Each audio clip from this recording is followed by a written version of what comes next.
Boa noite a todos os irmãos que nos assistem por meio dos canais do Centro Espírita Deus, Amor e Caridade, SEDAC Tubarão. Nós vamos agora dar início à nossa exposição doutrinária da noite com a prece inicial.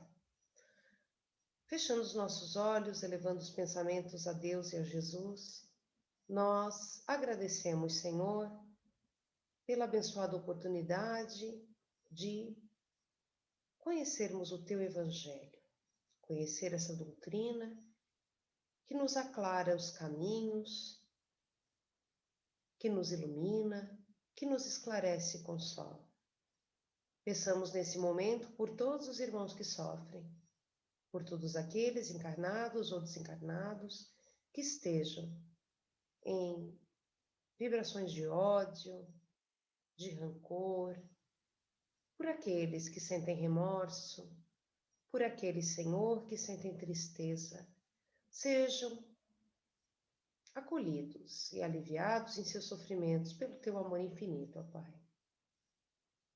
E assim, auridos das Tuas bênçãos, nós pedimos a permissão para a espiritualidade, para dar início a este trabalho, agradecendo pelas lições que aprendemos e que juntos vamos partilhar.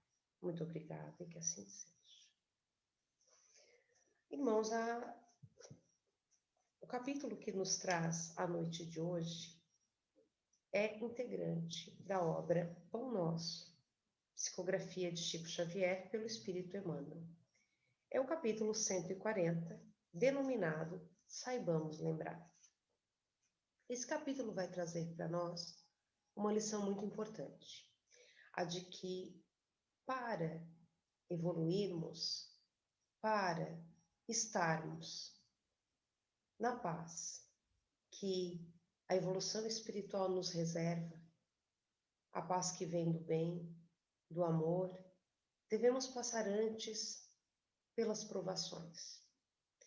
E ao passar por elas, nós devemos ter alegria. Parece-nos uma coisa muito estranha estarmos alegres por sofrermos.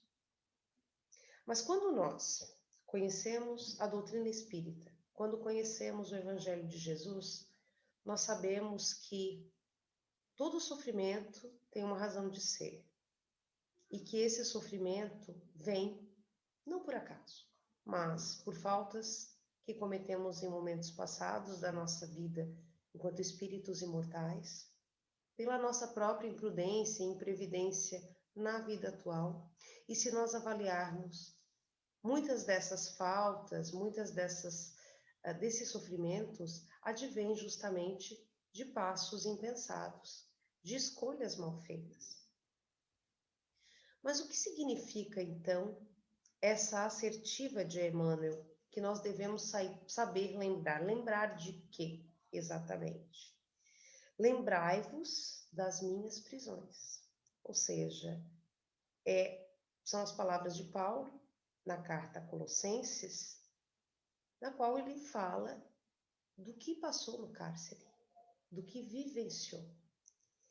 E muitas vezes, diante do exemplo de Paulo, do magnânimo exemplo de Jesus, que é nosso guia e modelo, nós olhamos a glória, não olhamos os espinhos. E diante da vida, muitas vezes, pela nossa infantilidade, pela nossa inferioridade espiritual, nós desejamos chegar rápido aos caminhos que a evolução espiritual nos levará, ignorando o sofrimento, as pedras no caminho. Emmanuel começa o seu texto, sempre muito pontual, dizendo assim: nas infantilidades e reflexões costumeiras, os crentes, ou seja, todos nós que acreditamos em Deus, acreditamos em Jesus, na vida maior, recordam apenas a luminosa auréola dos espíritos santificados na terra. Supõem muito encontrá-los facilmente além do túmulo, a fim de receber-lhes preciosas lembranças. Não aguardam senão o céu, por meio de repouso brilhante na imensidão cósmica. Então, nós ainda temos a ideia do descanso eterno, de que nós deixaremos esta vida, se bons formos, estaremos lá descansando eternamente. Sabemos, entretanto, através da comunicação com os nossos irmãos que estão na vida maior, na vida espiritual, que a vida espiritual é operante. Em tudo se trabalha, todos trabalham. E até Jesus disse: eu trabalho até hoje, meu Pai também. Então não esperemos que quando deixarmos essa vida, e até aqui, por conhecermos o Evangelho, por estarmos começando a colocar em prática, que nós temos uma auréola garantida. Na verdade, o trabalho da evolução espiritual é árduo, porque ele começa coibindo os nossos pequeninos maus hábitos, os esforços que fazemos para domar as nossas más inclinações. Ou seja, o sofrimento é inerente, a dor é inerente à nossa vida na Terra. É claro, irmãos, que diante disso, falaremos de resignação daqui a pouco, não devemos ter uma postura conformista, como aquele que tem um espinho no pé e que nada faz para mudar, que nada faz para melhorar. Não podemos ignorar o sofrimento ou almejar a utopia de viver sem ele. Entretanto, é nosso dever melhorar as condições em que vivemos. Ou seja, se algo me causa uma tristeza muito grande, se é o relacionamento familiar, se é o meu trabalho, não ignorar, aliás, que eu estou ali, não por acaso, mas porque muitas vezes nós pedimos para estar nessa condição antes de reencarnarmos. Entretanto, também nos é lícito melhorarmos as nossas condições. Ou seja, buscarmos nos dar bem com as pessoas, tolerar, ajudar, buscarmos nos resignar. Então, resignar-se é diferente, como nós vamos ver daqui a pouco, de conformar-se. Quando eu me conformo, eu simplesmente tenho uma postura passiva diante dos acontecimentos, diante dos sofrimentos. E quando eu me resigno, não. Quando eu me resigno, eu aprendo a conviver com o espinho que foi retirado, mas que ainda dói. Ou seja, porque eu fui imprudente num determinado momento e me causei aquele mal. Quantos se lembrarão de Paulo tão somente na glorificação?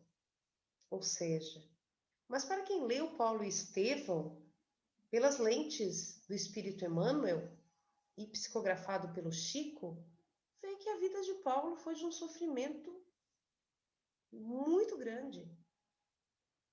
Paulo foi preso e ao final de sua vida foi executado. E o que nós pensamos ao ler essa obra? Eu mesma é um livro pelo qual tenho muito carinho, porque me ensinou muitas lições, mas é uma grande lição de resignação. Ou seja, Paulo tinha um objetivo, a ele dado por Jesus na estrada de Damasco, que mudou completamente a sua vida. De Saulo, um homem justo, mas duro em suas convicções, temos Paulo de Tarso, a partir do episódio de Damasco, que, a partir do momento em que ficou cego e só recuperou sua visão, permitido por Deus, pelas mãos de Ananias, Paulo se transformou, virou um grande baluarte do Evangelho. Mas a sua história foi coroada de sofrimento, de espinhos, de dores atrozes, de rejeição. Sim, porque ele era um homem da alta sociedade e a partir do momento em que ele muda de vida, em que ele passa a ser Paulo de Tarso, ele é tratado como louco, ele é tratado como fanático, ele é desacreditado inclusive pelo pai. E aí nós paramos para pensar naquilo que nos advém na vida. Por que esperar somente a glória? É uma visão ingênua, infantil mesmo, como diria Emmanuel, ou seja, os sofrimentos virão. Não imaginemos que conhecer e praticar o Evangelho significa não sofrer mais. Significa, sim, sabermos que tem alento para o sofrimento. E o alento está justamente em Jesus. E o que dizer de Jesus? Quando encarnou na terra, sendo um espírito crístico, perfeito, e veio para cá e submeteu às vicissitudes de nascer numa manjedoura, numa família necessitada, foi perseguido por Herodes, que à época, sabendo que o Messias estava vindo por temor da sua frágil majestade, mandou executar as crianças até 1 ano de idade. E aí nós paramos para pensar no supremo sacrifício da cruz. Ou seja, Jesus também nos deu um exemplo de resignação. E aí o capítulo 5º do Evangelho segundo o Espiritismo, denominado Bem-aventurados os aflitos, no seu item 12, vai justamente nos falar de motivos para a resignação. Então, a resignação é sofrer ativamente. É sofrer sem nos deixar esmagar pelo sofrimento. Ou seja, sabendo que tudo passa. Sabendo que nada nos vem por acaso. As dificuldades vêm, as perdas, inevitavelmente nós sofremos. Entretanto, o que significa sofrer com alegria? Parece até uma questão de masoquismo, né? De gostar de sofrer, não.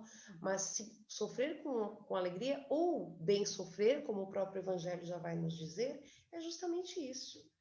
É saber que para chegar à paz verdadeira, que a própria evolução espiritual nos trará, nós passaremos por muitas estações difíceis e dolorosas. Entretanto, quando apenas lembramos de Paulo na glória, dirá Emmanuel, nesta observação aos Colossenses, o grande apóstolo exorta os amigos de rememorarem a prisão, como a dizer que os discípulos não devem cristalizar o pensamento na antivisão de facilidades celestes, e sim refletir seriamente no trabalho justo pela posse do reino divino. A conquista da espiritualidade sublimada tem igualmente os seus caminhos e é indispensável percorrê-los. De forma que nos faz pensar no poema Mar Português de Fernando Pessoa, no qual ele diz que para chegar ao bojador, e imaginamos que o bojador seja um lugar de paz, um lugar de tranquilidade, de felicidade, é preciso passar além da dor. Deus ao mar, o perigo e o abismo deu, mas foi nele que espelhou o céu. Ou seja, há vicissitudes na vida, há coisas que nos entristecem, que nos deixam realmente abatidos em alguns momentos, mas que não podem nos deixar anestesiados e passivos diante da existência.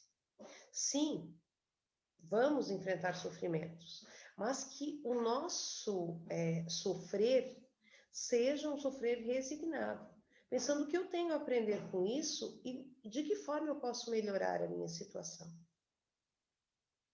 Muitas vezes pela caridade, ou seja, eu vou melhorar a minha situação ajudando os outros, porque aí nos desligamos um tanto da nossa dor. E todos sofremos. Às vezes olhamos para os outros, para o vizinho, para o chefe, para o colega de trabalho, para o companheiro da lida espírita e achamos que ele não sofre. Mas o fato é que todos padecemos. Todos temos dificuldades, todos temos limitações, e é ilusório e infantil pensarmos que Deus tem privilegiados. Se, de repente, alguém tem uma condição melhor do que eu, financeira, material, é porque, de alguma maneira, acreditou-se, no seu planejamento reencarnatório, que seria interessante e até desafiador, a mais das vezes desafiador, trazê-lo de forma que ele fosse abastado, que ele tivesse recursos para doar mais, para ajudar, para ser um pesquisador, para investir, de repente, numa empresa, para empregar muitas pessoas. Então, isso também é uma prova. Não só a miséria, não só as dores físicas, Então, nós devemos ter isso em mente, que todos nós temos como algo semelhante a dor que todos sentimos, mesmo aquele que parece ter uma vida perfeita, uma vida plena. Sabemos que a felicidade não é desse mundo, mas isso não deve nos tornar infelizes. A felicidade não é desse mundo, mas isso não deve nos tornar infelizes, ou seja, não deve fazer como eu sofro, então eu devo sofrer, eu devo me cobrir de cinzas. O próprio Evangelho vai dizer que não, que nós devemos sim ter alegria diante da vida. Devemos sim aproveitar a condição humana, mas com sabedoria. Como Paulo mesmo já dizia, né? Tudo me é lícito, mas nem tudo me convém. Então, aproveitar também os momentos de dor, os momentos de tristeza, porque eles nos fazem crescer. Antes de fixarmos, então, a coroa resplandecente de apóstolos fiéis, meditemos nos espinhos que lhes feriram a fronte. A própria coroa de espinhos colocada em Jesus. Imaginemos quanto sofrimento. Outro dia, lendo uma reportagem da BBC, falava-se justamente na crucificação de Cristo. O quanto ele sofreu fisicamente. Então, nós pensemos, né? Todos nós, independente de como seja a nossa existência, passamos pela estação do sofrimento para crescer, não para nos revoltar, não para nos abaixar diante da vida e, tal como o avestruz dos desenhos, colocar a cabeça na terra, não, mas que nós possamos olhar para os sofrimentos e ir além. E perceber o que eu posso mudar. Muitas vezes, na minha comunidade, na minha casa, no meu trabalho, os sofrimentos advêm para que eu também ajude a modificar, ajude a melhorar aquele cenário. Paulo conseguiu atingir as culminâncias. Entretanto, quantos golpes de açoite, pedradas e ironias suportou? Leiamos Paulo e Estevão. Adaptando-se aos ensinamentos do Cristo, escalando a montanha. Paulo, na estrada de Damasco, foi convidado a uma escolha e ele aceitou, ou seja, ser um apóstolo do Cristo. E isso nos faz também abraçar alguns sofrimentos, algumas renúncias, de coisas que o mundo dirá, mas como? Outro dia, os irmãos vão perdoar, eu não lembro o nome desse empresário, mas ele é dono de uma grande fortuna e ele agora mora com a esposa no Camboja para ajudar crianças. Então ele deixou sua casa rica nos Estados Unidos, deixou os seus bens ao cuidado de pessoas de confiança e foi para o Camboja com a esposa, porque sentiu que isso seria necessário, que isso faria bem. Os irmãos podem se perguntar, mas qual será a motivação, né, deste homem deixar suas coisas para ir para o Camboja, que é um lugar com muitas limitações, um lugar extremamente pobre, para enfrentar essas questões lá junto com aquelas pessoas, com as crianças, com as famílias daquele lugar. E aí nós pensamos no sentido da nossa existência. Ou seja, claro que queremos a felicidade, claro que desejamos a paz, mas a paz é um caminho, a felicidade igualmente é um caminho. E sabemos que na Terra viemos para aprender, para nos reformar, para melhorar. E tal como Paulo, nós somos convidados a mudar continuamente, a renunciar a algumas questões que antes nos eram muito importantes e que vão ficar na Terra quando nós daqui partirmos, em nome de um objetivo maior. Por isso temos motivos para nos resignar. Primeiro, todos sofremos. Segundo, não existe conquista sem esforço, sem burilamento íntimo, reforma íntima, sem mudança de hábito. E aí é importante nós pensarmos nisso. Ao vermos a figura de Paulo, não vermos somente a glória, mas todas as questões que Paulo e teve de suportar todos os desafios para testemunhar o nome de Jesus, para testemunhar o amor do Cristo por nós. Não mires apenas a superioridade manifesta daqueles a quem consagras admiração e respeito. Não te esqueças de imitá-los, afeiçoando-te aos serviços sacrificiais a que se devotaram para alcançar os divinos fins. Então, o que nós temos feito? Que sacrifícios no sentido de renunciar ou de deixar de lado? Que hábitos nós temos abandonado em nome do Cristo? O hábito de conversas que não levam a nada, o hábito do excessivo apego aos bens materiais, o hábito da preguiça e tantos outros que somos convidados a deixar. E somos compelidos a abraçar o hábito da disciplina mental, nas atitudes, na fala, nos sentimentos, o hábito do perdão, do amor ao próximo, que é tão difícil. Como é difícil ainda no estágio em que estamos perdoar. Mas saibamos lembrar, como diz Emmanuel, no capítulo 140 de Pão Nosso, saibamos lembrar que Jesus é o nosso modelo, é o nosso mestre divino. E Deus, nosso Pai, espera de nós que façamos o melhor que possamos, nas condições que temos. E que aqui vivemos e padecemos não por um acaso, mas muitas vezes por uma escolha, como resultado de coisas que fizemos ou deixamos de fazer em outras existências e nesta mesma. Saibamos olhar além das láureas, além dos aplausos, além da glória, os sofrimentos, as limitações, as renúncias a que muitos que hoje nos são exemplos se submeteram.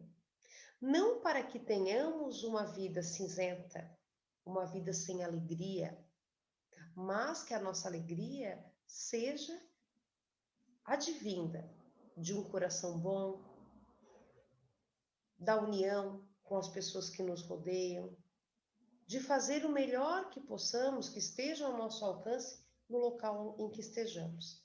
E que resignados estejamos no momento em que o sofrimento vier bater a nossa porta. Porque não é por acaso que ele vem, mas tudo passa. Todos os sofrimentos encerram em si uma grande lição, que saibamos aprendê-la com amor, com carinho, voltados então para nos melhorar a cada dia. Esse era o recado, digamos assim, a lição que nós tínhamos para a noite de hoje. Saibamos lembrar que a glória, que a vitória é um caminho a ser percorrido. E tal como diz Fernando Pessoa em Mar Português, para chegar ao bojador é preciso passar além da dor. Desejamos aos irmãos muita paz, muito amor e nos reunamos agora em pensamento e sentimento para a prece final.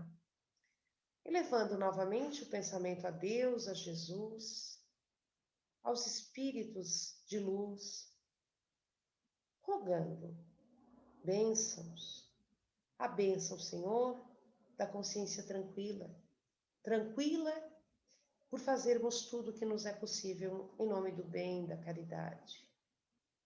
Possamos nós, Senhor, contribuir onde estejamos para um mundo melhor, combatendo o mal e promovendo o bem. Possamos, Senhor, dentro das nossas casas, dos nossos locais de trabalho, na via pública, sermos luzes, ajudarmos naquilo que nos for pedido, que nos for exigido. Estejamos, então, unidos a Ti, Senhor, em pensamento e em sentimento, e que cada momento da nossa existência reflita o conhecimento que a doutrina espírita nos traz, trazendo consolação e também uma grande responsabilidade, a de fazermos o bem em todos os momentos. Em teu nome e em nome de Jesus, nós agradecemos por esse momento, dizendo obrigada e que assim seja.